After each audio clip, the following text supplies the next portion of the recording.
Ejemplos en el ámbito de la política, de la independencia dentro del mundo hispanoamericano, también un ejemplo en Hispanoamérica en el ámbito literario, de la cultura, y otro ejemplo de un artista francés muy importante en el ámbito europeo y desconocido en el ámbito español. Juan Tomás Turuy Tupac fue escultor peruano y una de las obras que realizó varias, es la Capilla de la Almudena de 1686. José María Vargas fue médico, patriota y político venezolano, presidente de la República entre 1865 y 1866. Tras cursar estudios de medicina en Caracas, que finalizó en 1808, ejerció su profesión en Cumaná. Encarcelado por unirse al movimiento independentista, fue liberado por Bolívar en 1813. Viajó a Gran Bretaña, donde amplió sus estudios médicos y residió en Puerto Rico entre 1819 y 1825. A su regreso a Venezuela en 1825, se alió con los partidarios de la separación de Venezuela de la Gran Colombia y participó en el Congreso de Valencia de 1830.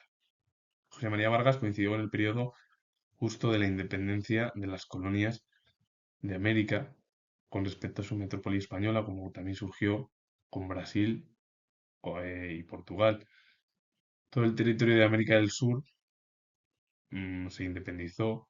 También otros ejemplos como Jamaica, aunque Jamaica es cultura anglosajona, comenzó tras la Guerra de la Independencia España y Portugal, cuando se produjo la invasión por parte de las tropas napoleónicas en 1808, que fue hace unos días, el 2 de mayo, cuando los madrileños y todo el resto del país se levantó contra el invasor francés por imponer a un monarca de su familia, como fue lo que se produjo y además lo que hizo el propio Napoleón Bonaparte poniendo a su hermano José Bonaparte en el trono español. A partir de ahí, todas estas ideas de la Revolución Francesa, la Revolución Americana, la Guerra de la Independencia Española propiciaron eh, la independencia de la mayoría de las colonias de América del Sur. Es verdad que Puerto Rico y Cuba no se independizaron hasta 1898, es decir, hasta finales del siglo XIX. Así que José María Vargas, como otras figuras, José de San Martín, Simón Bolívar y otras tantas, llevaron a cabo ese proceso independentista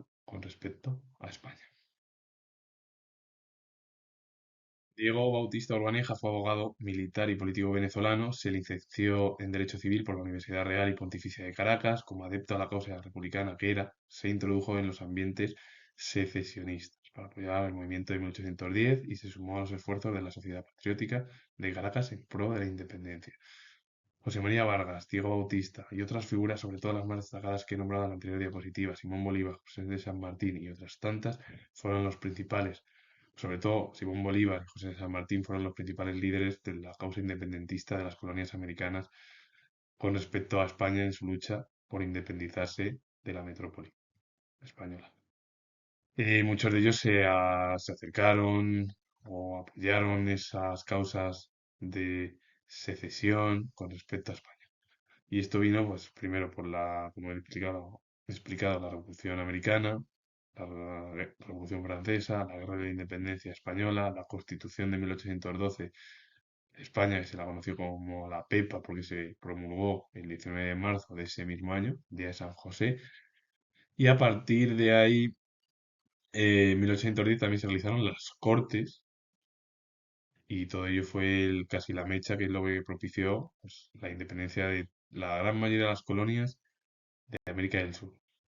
Es verdad que Puerto Rico y Cuba no se independizaron hasta 1898 con la ayuda estadounidense.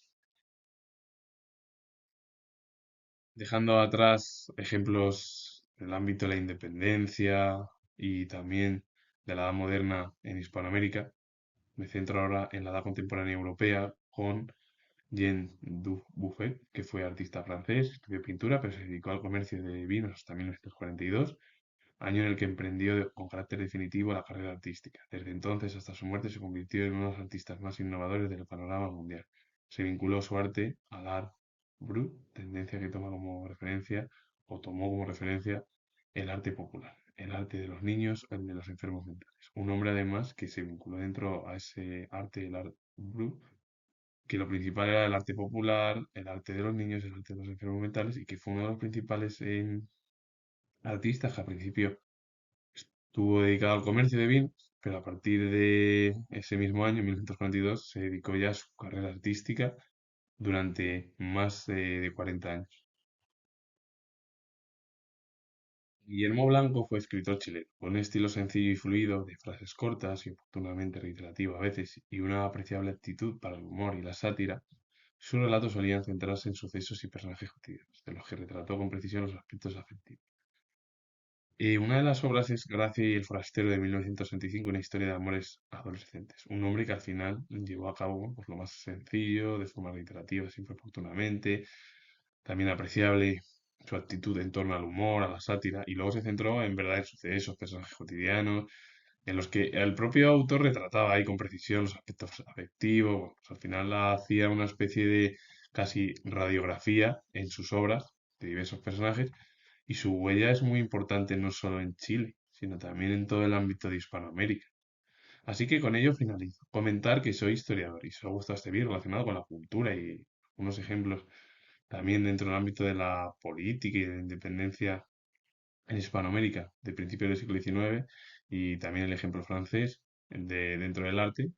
Darle a like, suscribiros, comentar y vuelvo a repetir que soy historiador y nos vemos en el próximo vídeo.